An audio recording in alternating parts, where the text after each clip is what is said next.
Euzu billahi mineşşeytanirracim. Bismillahirrahmanirrahim. Elhamdülillahi rabbil alamin. Vessalatu vesselamu ala Resulina Muhammedin ve ala alihi ve sahbihi ecmaîn. Sevgili kardeşlerim, inşallah bugün size bir hadis-i şerif okuyacağım. Ne için namaz diye. Namaz kılıyoruz. Namazın ehemmiyeti nedir? Ya da namaz kılmayanın hali nedir? Peygamber aleyhissalatu vesselam namazı terk eden adam hakkında ne demiştir? İnşallah bir hadis-i şerifle namazı terk etmenin cürmünü, namazı terk etmenin günahını size anlatmaya çalışacağım. Ve an Abdullah ibn Amr'in, Abdullah ibn Amr rivayet ediyor radıyallahu teala anh, anin nebiyyi sallallahu aleyhi ve sellem. O da peygamberden rivayet ediyor. Ennehu, muhakkak o dedi ki, yani Resul-i Ekrem aleyhissalatu vesselam'dan bahsediyor. Hazreti Abdullah zekere salate yevmen. Peygamber aleyhissalatu vesselam bir gün namazdan bahsetti. Namazı zikretti. Namazı anlattı. Fekale dedi ki Resul-i Ekrem aleyhissalatu vesselam, men hafaze aleyha, kim namazı muhafaza ederse, kim 5 vakit namazını kılarsa, kim namazın erkanını, şartlarını ve erkanlarını yerine getirirse, Allah'ın emrettiği gibi bir namaz kılarsa, kânet lehu nuren. O namaz onun için bir nur olur, bir ışık olur, bir aydınlık olur. Ve burhanen, onun için bir delil olur, onun için bir kanıt olur. Ve necaten, onun için bir kurtuluş olur.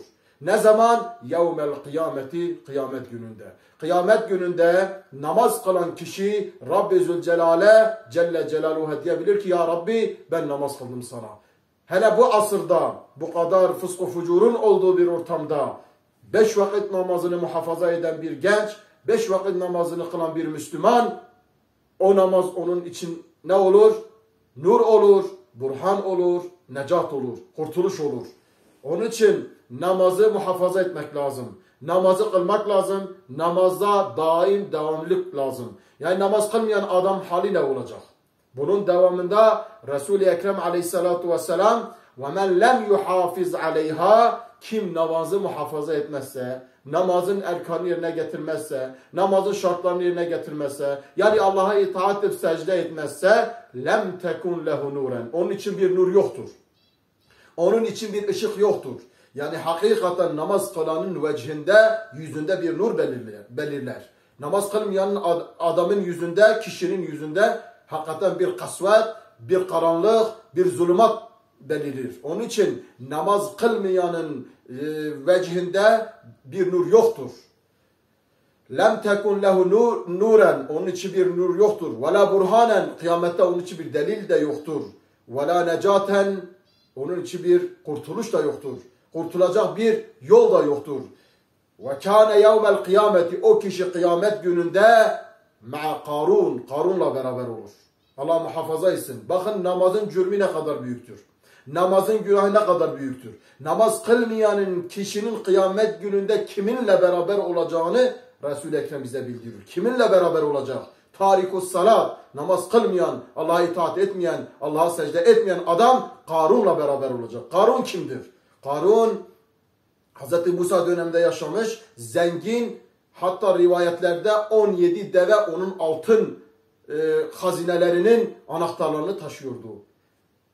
Karun kibirlendi, Karun gururlandı, Karun malıyla üstünlük tasladı. Allah da onu malıyla beraber yerin dibine batırdı. Bu adamla haşr olacak, namaz kılmayan adam. Ve Firavun'la beraber haşr olacak. Firavun kimdir? Bir gecede Beni İsrail'den 2 milyon insanı şehit eden, öldüren adam.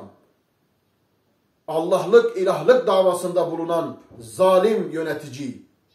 Yani namazı kılmayan adam Firavun'la beraber ve Haman onun veziridir. Haman'la beraber haşr olacak. Ve Übeyye bin Halef'le beraber haşr olacak kıyamette. Onlarla beraber olacak. Übeyye bin Halef kimdir?